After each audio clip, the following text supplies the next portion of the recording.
Bismillah, alhamdulillah, wassalatu wassalamu ala rasulillah, Sayyidina wa maulana Muhammad ibn Abdillah, wa ala alihi wa ashabihi wa mawala. La hawla wa la quwwata illa billah. Amma ba'd. Alhamdulillah, kita dapat berjumpa kembali dalam pembelajaran tafsir Jalalain secara daring. Pada pertemuan kali ini, yaitu pertemuan yang ketiga dari surat An-Naba. Ini materi khusus untuk siswi kelas 1 Diniyah Wusta Bana. Pertemuan yang pertama kita sudah membacakan surat An-Naba dari ayat yang pertama sampai dengan ayat yang kelima. Yang kedua, part yang kedua, kita sudah mengikuti bersama-sama pembacaan ayat ke-6 sampai dengan ayat ke-12 barusan kemarin. Maka pada pertemuan kali ini kita akan melanjutkan pembacaan surat An-Naba, yaitu ayat ke-13 sampai dengan ayat 30. Ayat ke-13 sampai dengan ayat ke-30 insyaallah. Yaitu dari qauluhu ta'ala wa ja'alna sirajan wahhaja sampai dengan insyaallah sampai dengan qauluhu ta'ala fadzuqu falan nazidakum illa azaba. Insyaallah sampai sana. Baiklah, mari kita ikuti pembacaan ayat 13 dan selanjutnya dalam waktu 30 menit ke depan insyaallah. Qala Allah Ta'ala wa huwa asdaqul qailin. Wa ja'alna lan wus dadekake sapa ingsun Allah. Wa ja'alna lan wus dadekake sapa ingsun Allah sirajan ing lampu. Sirajan ing lampu. Wahhajan kang terang benderang, kang banget cahayanya. Ini sirajan maksudnya adalah asyams. Yang dimaksudkan sirajan dalam ayat ini adalah matahari. Ini matahari Allah sudah menjadikannya sebagaimana lampu penerang di dunia ini, yang mana sinarnya begitu wahhajan, sangat terang benderang. Seluruh dunia disinari oleh matahari. Nah, ini artinya apa? Allah menunjukkan kepada kita semua atas kekuasaan yang begitu luar biasa. Siapa yang bisa bikin matahari? Gak ada satupun orang yang bisa menciptakan matahari tandingan atau matahari imitasi palsu. Gak ada satupun. Ini artinya memberi isyarat kepada kita semua, memberi suatu sinyal atas kekuasaan Allah yang begitu luar biasa, apalagi membangunkan manusia dari kuburan besok di Yaumul Ba'ats. Tentunya hal yang sangat mudah bagi Allah. Terbukti yang bisa kita lihat langsung dengan mata kepala kita masing-masing, dan tidak ada satu orang pun yang mengingkari atas kekuasaan Allah yang luar biasa ini.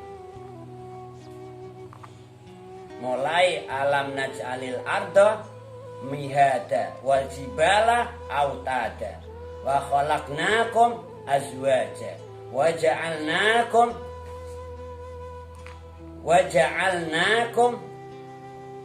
wa khalaqnakum azwaja wa ja'alna naumakum subata wa ja'alna laila libasa wa ja'alna nahara ma'asha wa banaina fawqakum sab'an shidada wa ja'alna siraja wahaja.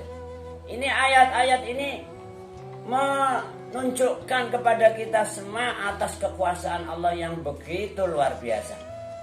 Sehingga tentunya orang yang mendapatkan hidayah semuanya jadi iman terhadap kebenaran firman-firman Allah, terhadap kebenaran An-Naba, informasi yang agung, An-Naba Al-Azim.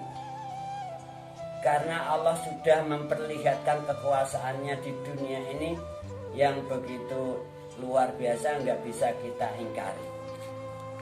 Namun ternyata di sana masih juga banyak orang yang berbeda pendapat, berbeda persepsi. Alladzi hum fihi mukhtalifun. Masih saja ada orang yang menganggap Al-Quran ini kuno lah, Al-Quran itu enggak relevan lah, Al-Quran itu enggak cocok lagi lah dengan perkembangan zaman yang seperti ini. Masih ada juga orang yang mukhtalifun. Alladzi hum fihi mukhtalifun. Baiklah, kita lanjut.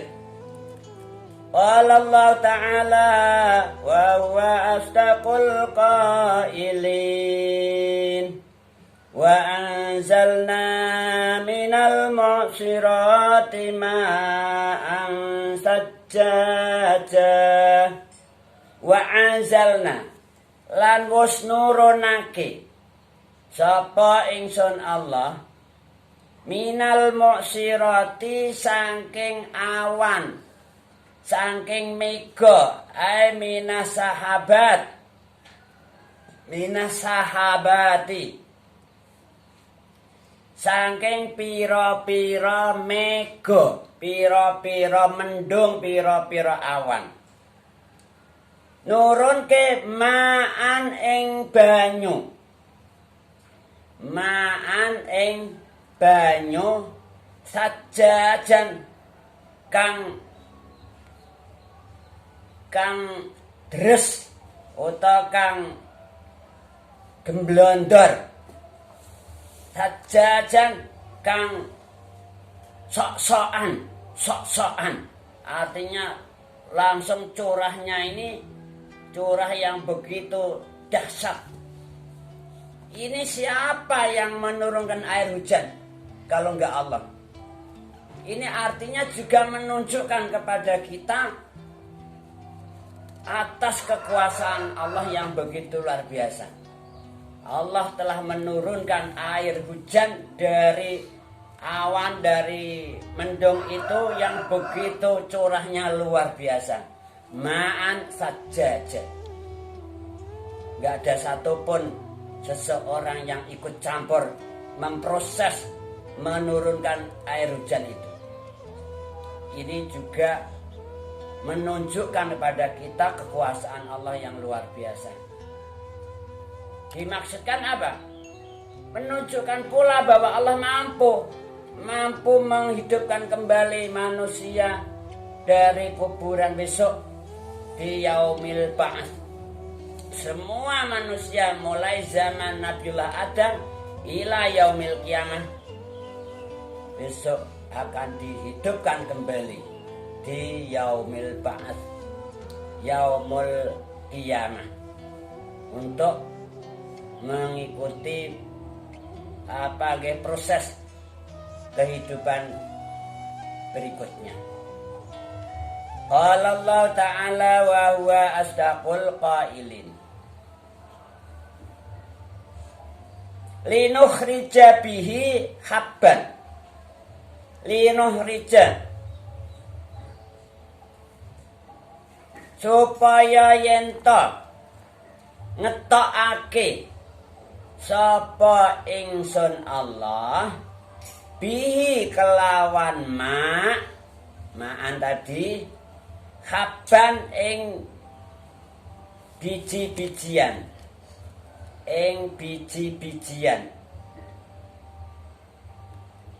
wa nabatan lan ing tetukulan. Jadi Allah menurunkan air hujan dari awan begitu deras, begitu kencang, begitu dahsyat airnya, sehingga ini membasahi bumi. Untuk apa itu?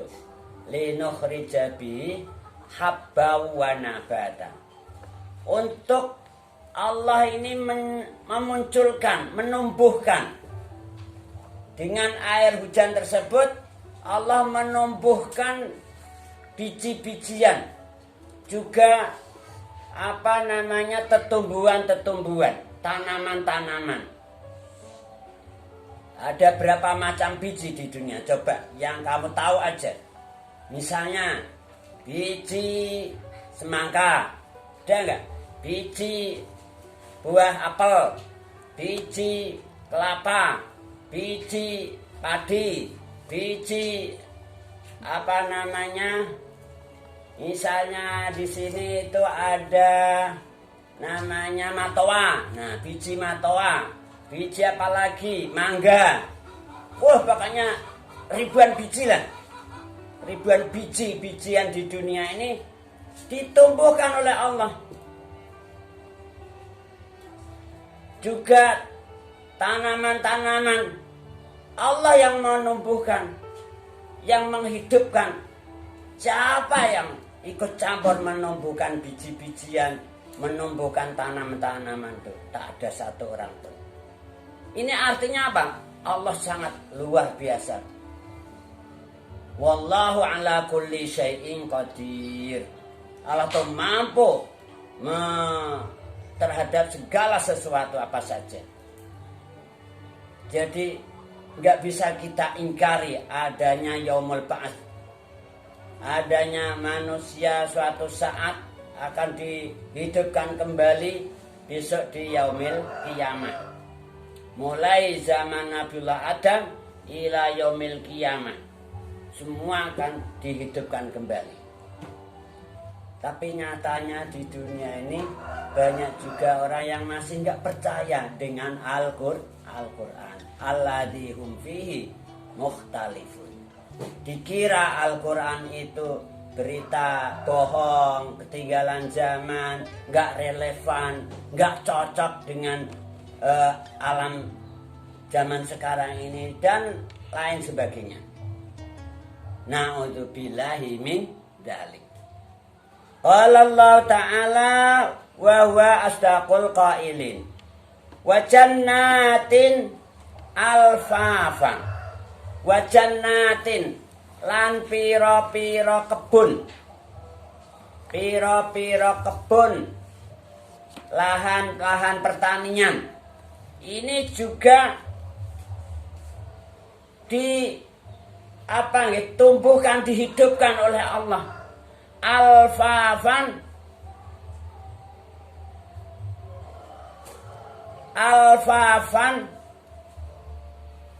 kang lebat. Lebat itu ya subur makmur. Jadi berlapis-lapis maksudnya. Kebun-kebun itu tumbuh tanaman-tanamannya dengan subur makmur sehingga tanamannya itu sangat lebat sekali, alfafan, kang berlapis-lapis. Ini yang menumbuhkan, yang menghidupkan dengan suburnya itu juga Allah semua. Nggak ada satu petani pun yang ikut campur menumbuhkan atau membuat kebunnya itu menjadi subur. Qala Allah Ta'ala wa huwa astaqul qailin inna yaumal fasli kana miqata. Inna yaumal fasli, sak temene dinane pisah. Inna yaumal fasli, sak temene dinane pisah. Kana iku ana apa yaumul fasli miqata. Miqatan iku waktu, maksudnya saat atau waktu yang sudah ditentukan oleh Allah untuk memberikan thawab dan iqab. Jadi sungguh bahwasanya yaumul fasli, hari pisah, pisah bainal khalaik, artinya para makhluk ini suatu saat akan berpisah, tidak kumpul terus seperti ini. Kumpul sama istrinya, kumpul sama ayahnya, kumpul sama keluarganya, enggak begitu. Suatu saat akan pisah. Apa? Sendiri-sendiri, mandiri-mandiri. Jadi tidak mengenal ayahnya, tidak mengenal adiknya, enggak mengenal keluarganya. Dah nafsi-nafsi. Nafsi-nafsi. Itu yaumul fasli adalah hari yang sudah ditentukan, yaitu yaumul kiamat. Semua orang akan berpisah, akan nafsi-nafsi. Sampai para nabi, para rasul itu dikisahkan dalam informasi Rasulullah SAW. Ini para ulama sudah banyak menerangkan. Para umat pada masa itu pada ketakutan mencari orang yang bisa memberi syafaat. Sampai datang berbondong-bondong menuju Nabi Adam minta syafaat. Nabi Adam enggak bisa. Kata Nabi Adam apa? Nafsi-nafsi, saya enggak bisa memberi syafaat pada kalian. Udah sana cari yang lain. Begitu terus nyari setiap nabi yang didatangi, bilangnya enggak bisa nyafaati semua. Jadi itu namanya yaumul fasli. Inna yaumal fasli kana miqata. Hari pisah itu merupakan waktu yang sudah ditentukan. Waktu untuk memberikan pahala, waktu untuk memberikan iqab. Jadi namanya thawab, pahala atau iqab, siksa, itu enggak di dunia ini, besok di akhirat. Jadi thawab dan iqab itu besok yaumal fasl. Qala Allah Ta'ala wa huwa asdaqul qailin. Yauma yunfakhu fis-suri fatatuna afwaja. Yauma yunfakhu, ini jadi badalnya yaumal fasli. Rupane gitu. Rupane dinane ditiup, dinane disebul. Fisuri apa ing dalem tompret. Tahu tompret nggih? Jadi ada semacam apa nggih? Kados tompret gitu, sur namanya. Di sini dimaknakan al-qarnu. Al-qarnu itu seperti tanduk, tuh tanduk. Pernah lihat tanduk enggak? Tanduk kambing atau tanduk sapi gitu. Nah, yang mepet bibir ini agak menyempit, yang bagian depan melebar, namanya sur. Yauma yunfakhu fis-suri, rupane dinane disebul, ditiup apa fis-suri ing dalem sur, ing dalem tompret.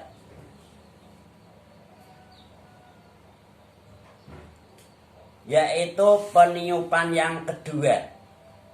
Peniupan yang kedua. Ini ada petugasnya khusus, yaitu malaikat Israfil, insyaallah ya. Malaikat Israfil itu tugasnya meniup sur tadi.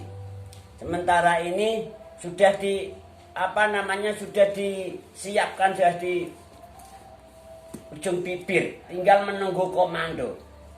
Tiupan yang pertama, ini semua dunia sisinya hancur, habis. Nah, itu juga yaumul fasl. Tiupan yang kedua, manusia semua dibangkitkan dari kuburan masing-masing. Maka berikutnya fatatuna afwaja. Fatatuna mongko padha teka sapa sira kabeh afwajan hale berbondong-bondong. Afwajan hale berbondong-bondong, semua datang ke padang mahsyar berbondong-bondong. Zumaro, dalam ayat yang lain dikatakan Zumaro. Karena ini waktu sudah nggak mengizinkan lagi, tadi kita berencana sampai ayat 30, namun dalam realita waktunya sudah nggak mengizinkan lagi. Mohon maaf, insya Allah bisa kita ikuti penjelasan berikutnya pada pertemuan yang akan datang. Tsumaqala wallahu a'lamu bis-shawab. Mari kita tutup bersama dengan hamdalah. Alhamdulillahi rabbil alamin. Assalamualaikum warahmatullahi wabarakatuh.